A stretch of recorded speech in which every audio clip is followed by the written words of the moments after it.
Hello, everyone, and welcome back.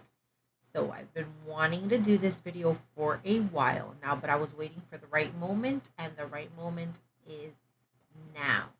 So, I went to the Orlando Informer meetup, and there's so many things I wanted to show you guys. I did do some Facebook Lives. So, if for those of you that do not have my other pages, I will link them in the description below. Um, so we're gonna speak about a few topics like efficiency and ease, food and drinks, rise and wait times, the pros and the cons, and then what everyone's been wanting to know, pricing. And I have another extra little fun, exciting news for the end of the video, so stay tuned. So, with efficiency and ease, what I'm gonna mostly talk about is how easy was the process from the moment we got there in the parking to the moment we left that night. So, we got there on Friday around 3 and we went directly to the parking. If you're going to go to the parking and you're gonna use the GPS, look for the City Walk parking. That is the one that will lead you closer to what would be Universal and Islands of Adventure. So we did the process of going in, and from the moment you are at the parking that you enter and you're going to walk into City Walk, there's already an Orlando Informer crew member who is with a sign and they're directing you where to go. So the whole time they're directing you all the way to a special entrance that you can go from 3 p.m. on. So at 3 p.m., we went in, easy access. We went right through the lines. They gave us bands and they gave us a map to basically for the whole event. It gave you the food, it gave you the rides, and then they had like a water station there for hydration because it was so hot. I mean, it was very hot. So, it was pretty easy from the moment we got there. Everything was labeled. You know where to go. You knew what to do. Um, from 3 to 5, you were into what would be the tent where you got all your little treats, and then from there you chose the park that you would go into, either Islands of Adventure or Universal Studios. And it was as if you had regular park tickets.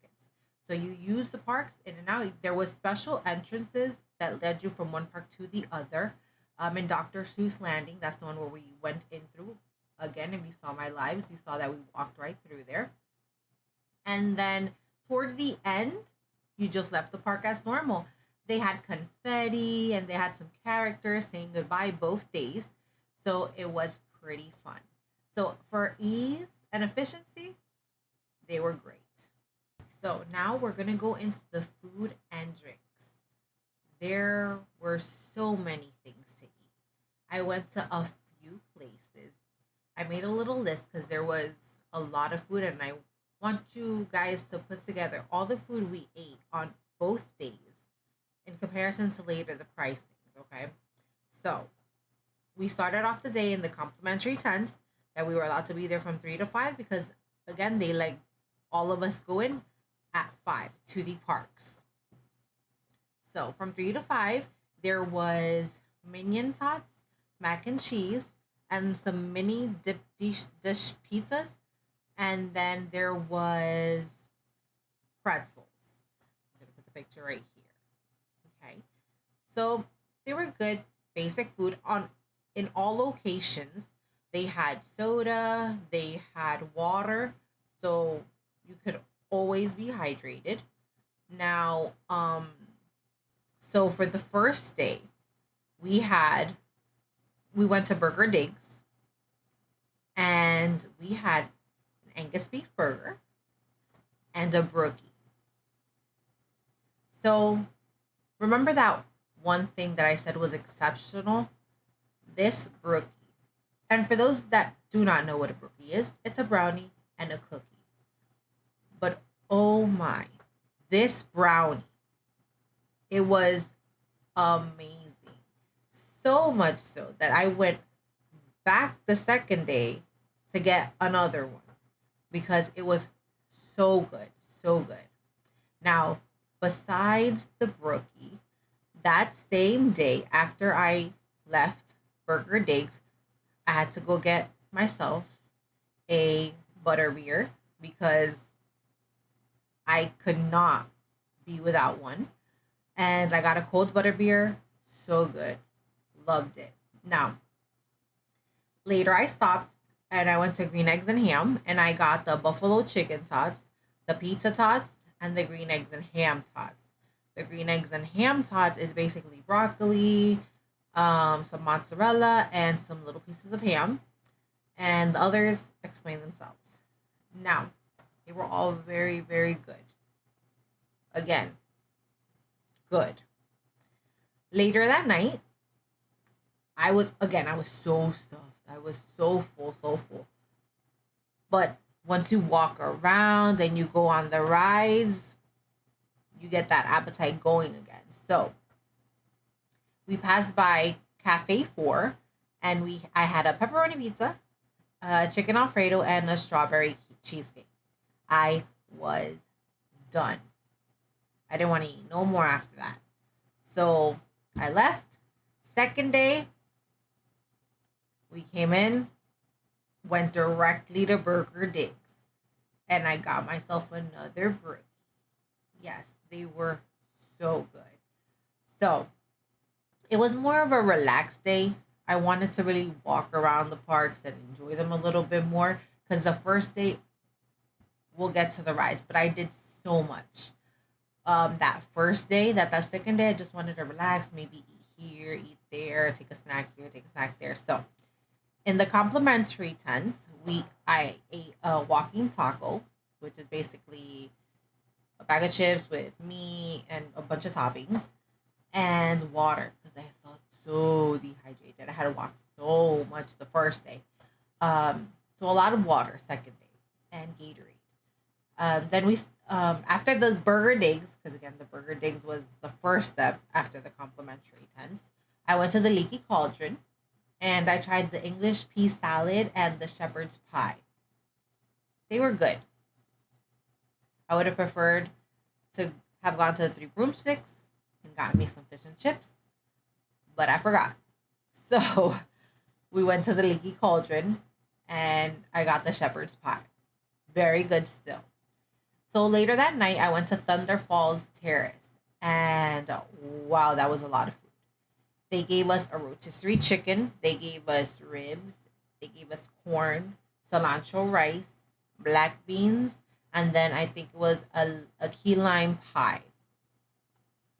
I think it was the key lime pie because I didn't really like it that much, and I was thrown off by all the flavors already, so I didn't really know what I was eating. Most of the things didn't have like the labels, and they just give it to you, or you'd see it on the menu. Um, but it was good. Those ribs were very good. Um, so the food is basic. I stopped at Hop on Pop's ice cream shop, and I got my Nora vanilla ice cream with caramel and peanuts. It reminded me kind of like the McDonald's ice cream. Sorry, but it's almost the same. On my way out, I got a Cinnabon and um, got some Bon Bites, Cinna Sweeties. As I walked out, I got a churro because this was gonna be the last night. So I got a churro from the cart, and I left with all my sweet treats to the hotel. And yes, I did enjoy them there as well. For the pricing, I think this is a good amount of meals. And now for drinks. So all the machines, the freestyle machines are available with water even before you have the access to the park. So you are able to drink water at all moments in time through the soft serve machines. Then as the night goes on, when everyone's let out of the park, all the machines are available for all types of drinks. Now, there was a few specialty drinks that maybe if I went to Universal, I would have wasted money on. And thanks to this event, I did not. So there was two things: the Gilly water and the pumpkin juice.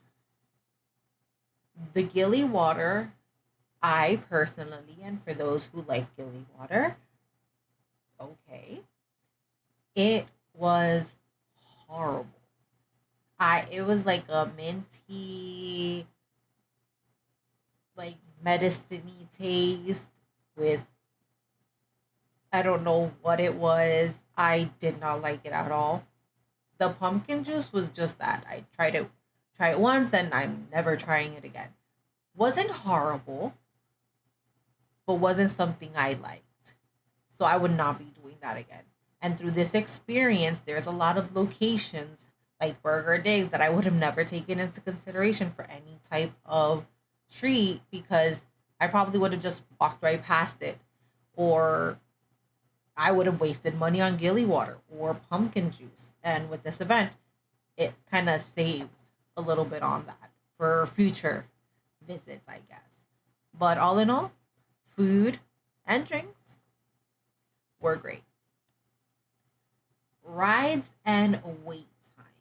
So the rides, it's all parks. So remember, it's both Universal and Islands of Adventures. I went to all the rides except the water rides. Yes, it was hot, but I didn't want to have to deal with the whole getting dried. And if you wanted to get dry, Universal provides you these big dryers for you to pay for and get dried. I wasn't, I didn't want to do all of that. I had 2 days and I wanted to enjoy it to the max. I did not want to get wet. But I did all the rides in both parks. Um, and I do want to say something. There is something called weather delays, and I just want to mention that very quickly. I will throw out a reel explaining weather delays and how to be patient. These weather delays happened on the first night for us, um, and that made one of the rides. I think it was that was the longest. I had to wait for a ride. So on the first day, like I said, we went on all the rides. But Hagrid's Motorbike Adventure, because of the weather delays, I think that was the only ride we waited 40 minutes.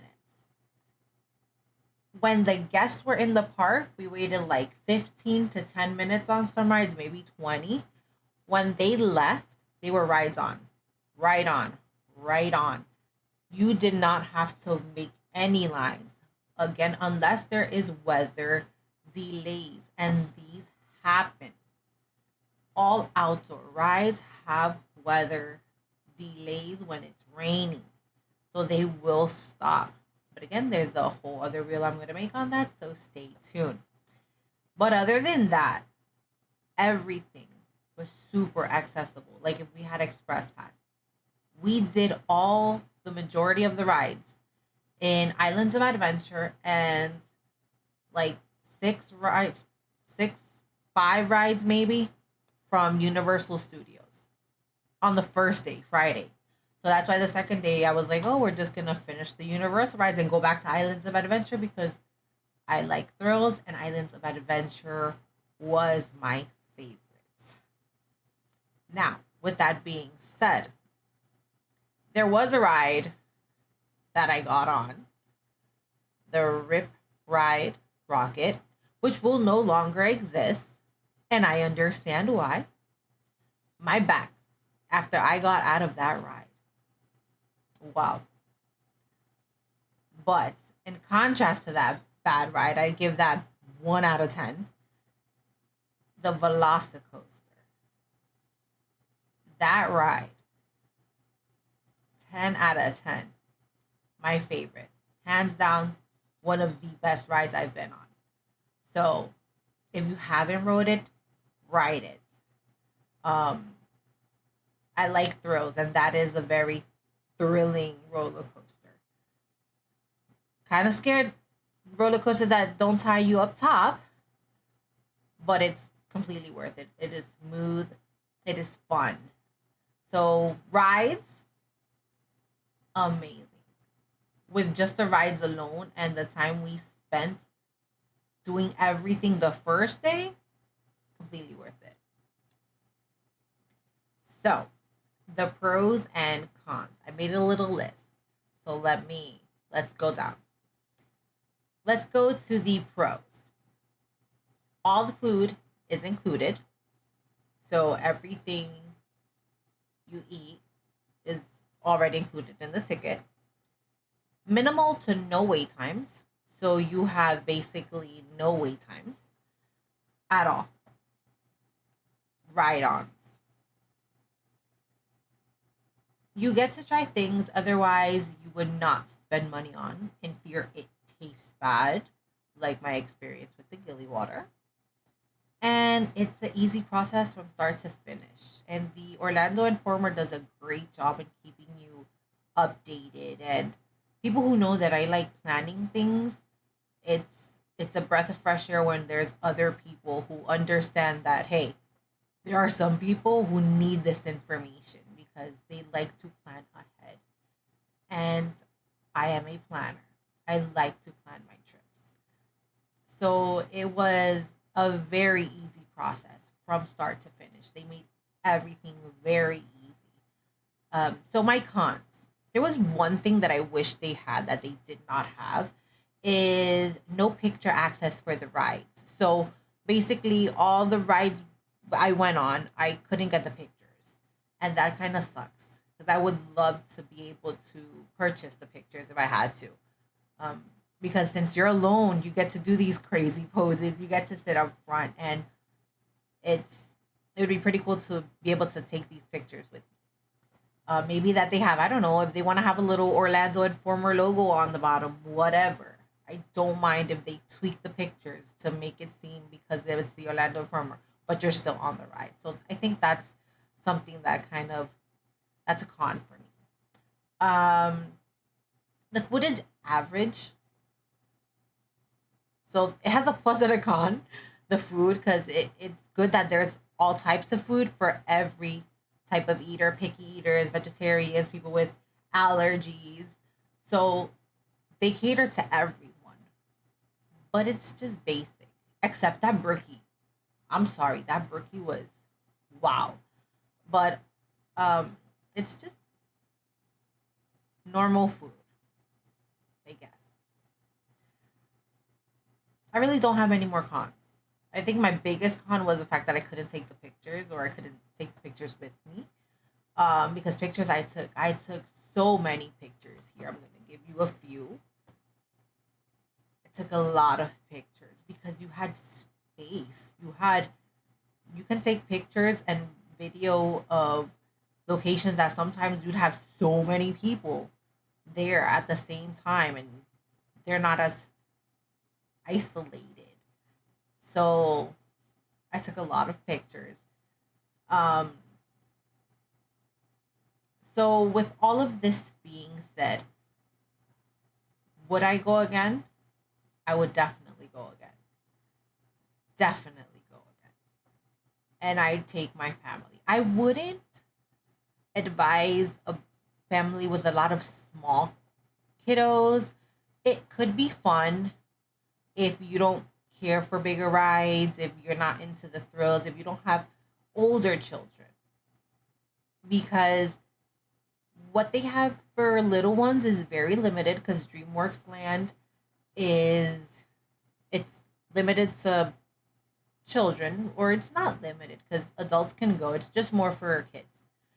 Um and they don't have many more rides that littler ones can go on and it's gonna be later on at night. Sometimes they get tired, they get grumpy. So it all depends on whether you are willing to handle all of that. And if not, and maybe not yet, then let's hope that this continues on for the future. So, what everyone's been wanting to know the pricing. I paid $402 for both days. So that's, I'm sorry, $404 for both days because it's 202 for one and 202 for the other. And in total, it was 404. Now keep in mind, I have Express Pass, I have Park to Park because I'm able to jump from park to park, and I have all the food and drinks included. And on top of that, Orlando Informer gave me a discount on my hotel so I can book with them. They gave me literally 52% off. So my trip with just the hotel stay and just the hotel and the parks, because it was both for 2 days, it was about $800 for that. Now, was it worth it? Yes. The amount of money you spend on food alone, and not only that, at the end of the day, you take a Gatorade, drink it back at the hotel. You are basically there from 3 all day, for the rest of the day, and you're eating there. You're spending time there, so it's definitely worth the money. So, the exciting news, the Orlando Informer already gave us the new date for this winter season, and I have them here along with pricings. So, if you are interested, definitely reach out to the Orlando Informer and get your tickets. The dates are November 14 and 15, November's 21 and 22, December 5 and 6, and December 12 and 13. Now, those are the dates. The pricings, well, the pricings are a little bit higher because of the season. So, for Friday night, it's $239. For Saturday night, it's $244. And for both nights, it's $389 in November. For both nights in December, it's going to be $394 with all the perks. Now, the good thing about those, they're holidays. You'll meet the Grinch. You'll have the specialty treats. You'll have all the Christmas spirit and all the Christmas fun. And again, is it worth it? Yes. I would definitely do this again, which I'm already planning my next trip. So, thank you all for stopping by and for taking the time to watch these videos. Thank you so much for your time. Remember, make every moment a magical one.